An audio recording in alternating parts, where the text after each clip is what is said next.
Como a gente tinha previsto, Fabíola, na sexta-feira, a decisão da primeira turma veio muito rapidamente, né?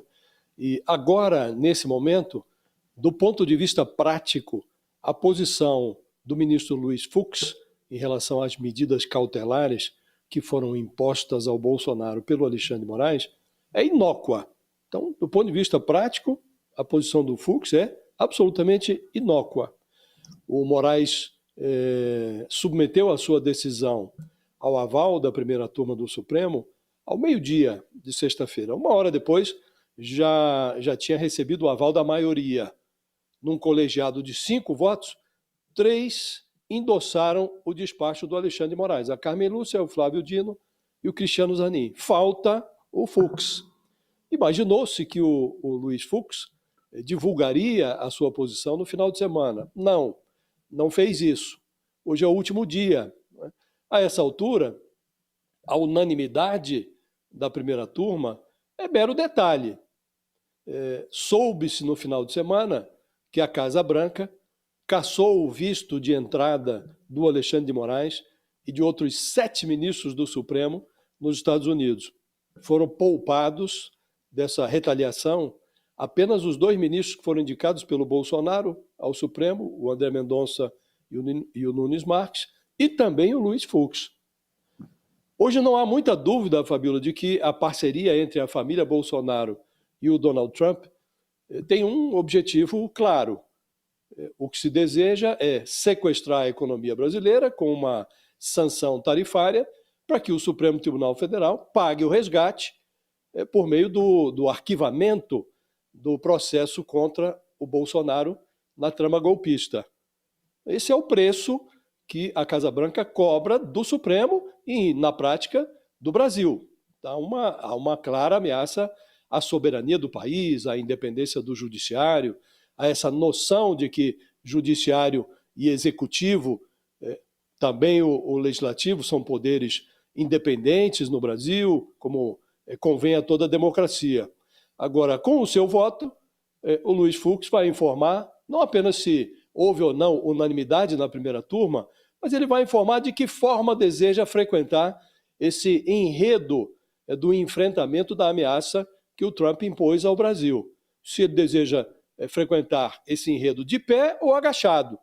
Votando com os demais ministros da primeira turma, o Luiz Fux permanece de pé nesse enredo. Se ele vem com uma posição diferente, Fabíola, aí ele corre o risco de descer ao verbete da enciclopédia neste episódio agachado, o que não conviria a um ministro do Supremo, né? Porque não há muita dúvida sobre o que está em jogo no julgamento da primeira turma. Só para lembrar, né, a primeira turma do Supremo, ela encerra esse julgamento virtual, ele encerra às 11 horas e 59 minutos, né, ele tem até às 11h59 para fazer o seu voto e analisar as decisões que foram tomadas por Alexandre de Moraes.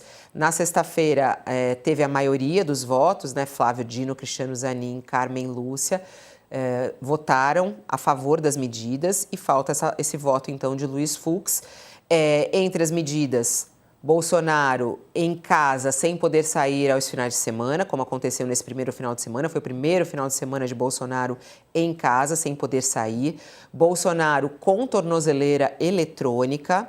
Ele está com essa tornozeleira, ou seja, está sendo monitorado neste momento pela Justiça Brasileira 24 horas por dia. Proibido de utilizar redes sociais, não pode postar nada nas redes sociais e também não pode falar com o filho dele, Eduardo Bolsonaro, e outros investigados também nesse inquérito. E ele, durante a semana, ele pode sair, mas ele tem que voltar para casa às 7 horas da noite, justamente para cumprir uma das medidas restritivas. Ele tem que permanecer na residência dele entre as 7 horas da noite e as 6 horas da manhã. Né? Isso é a determinação, inclusive, do ministro Alexandre de Moraes. Ele, nesse final de semana, né, Josias, ele recebeu pessoas, ele conversou com pessoas justamente para tentar fazer essa negociação. E hoje promete, inclusive, ir lá no Congresso. Tem que cumprir as medidas restritivas, mas no que ele pode, ele vai tentar se articular. Essa articulação ainda pode dar algum resultado para ele, Josias? Ele está, inclusive, eu estava conversando com uma pessoa que falou com o Bolsonaro no final de semana e ele está muito agoniado, foi a expressão que o interlocutor do Bolsonaro utilizou, para se manter relevante no cenário, né? Ele, obviamente, houve uma antecipação de uma realidade que o Bolsonaro viveria quando houvesse contra ele uma ordem de prisão, e a prisão domiciliar, que na prática vigora a partir dessa reclusão noturna e nos finais de semana no seu domicílio, o monitoramento com uma tornozeleira, de certo modo, o Bolsonaro passou a viver antecipadamente uma realidade muito parecida com a que ele viverá quando for condenado, efetivamente condenado e recolhido à cadeia. Então ele faz um esforço para se manter relevante. E abriu-se, Fabiola, com essa realidade pós-tornozeleira, abriu-se alargou-se, na verdade, o fosso que separa a conveniência do Bolsonaro e o desejo político do Centrão, que se empenha para antecipar o apoio do Bolsonaro à candidatura do Tarcísio de Freitas à presidência da República.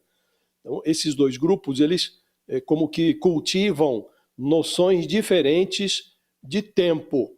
O Bolsonaro avalia que o erro está em antecipar providências antes da hora, e o Centrão tem a percepção de que pode estar havendo, da parte do Bolsonaro, a perda de uma oportunidade. Seria, no ponto de vista do Centrão, a hora de o Bolsonaro declarar o seu voto ao Tarcísio de Freitas, deflagrar esse plano B. Em troca, ele obteria lá na frente, em caso de êxito do Tarcísio de Freitas, um perdão,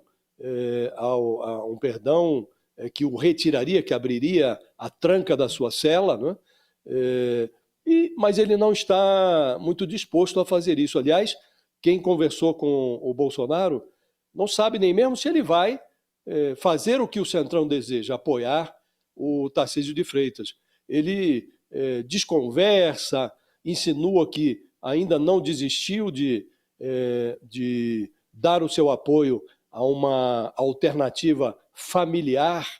Já não fala em Eduardo Bolsonaro, em Michele, não menciona nomes, mas tem-se a impressão de que ele pode evoluir para o lançamento de uma candidatura do Flávio Bolsonaro, que de todos é o menos chamuscado nessa encrenca toda. Então, o Bolsonaro ele ecoa algo que ele já disse lá atrás, uma tese segundo a qual, se ele antecipa o apoio ao Tarcísio de Freitas, ou se ele esclarece que plano B pretende adotar, ele já não vai ser mais procurado por ninguém. Seria o que ele chama de morte política. Então, ele vai ao Congresso hoje, deseja ser visto, deseja mostrar que não está morto politicamente. Agora, quem está organizando isso, essa aparição do Bolsonaro, é o PL, o partido dele, e o Partido Novo. Não há digitais do Centrão, do PP, do União Brasil, nessa movimentação que ocorrerá no Congresso hoje.